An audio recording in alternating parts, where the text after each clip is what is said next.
Hello' everyone, মোৰ চেনেলৰ নতুন এটা ভিডিঅ'লৈ আপোনালোক সকলোকে স্বাগতম জনাইছোঁ। কি খবৰ আপোনালোকৰ? মোৰ বেছি ভালেই, আপোনালোকৰ দুৱা আশীৰ্বাদত আজি আপোনালোকক মোৰ দুইটা ফেমিলিৰ লগত চিনাকি কৰাই দিওঁ বুলি ভাবিছোঁ।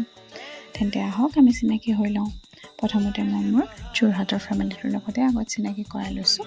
তাৰপৰা মই মোৰ হাজবেণ্ডৰ ফেমিলিৰ লগত চিনাকি কৰাই দিম। ঠিক আছে, আহক।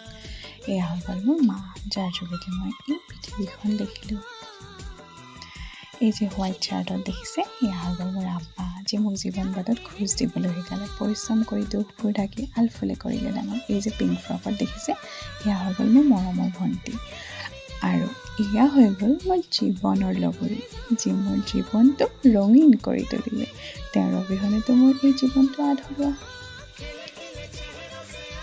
আৰু এয়া হৈ গ'ল মোৰ হাজবেণ্ডৰ ফেমিলি। আৰু মই বহুত সুখী যে মই এনেকুৱা এটা ফেমিলি পালোঁ, মোক বহুত বেছি মৰম কৰে।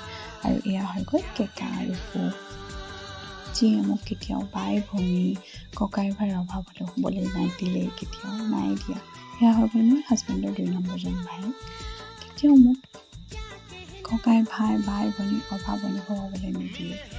আৰু এয়া হৈ গ'ল মোৰ কেকা বৌৰ ছোৱালী ভতিজা, তাইও মোৰ বহুত বেছি মৰমৰ। এয়া হৈ গ'ল মোৰ হাজবেণ্ডৰ একেবাৰে সৰু ভাই। আৰু এয়া হৈ গ'ল মোৰ হাজবেণ্ডৰ মমাৰ ল'ৰা। আজিলৈ আহিছোঁ ইমান।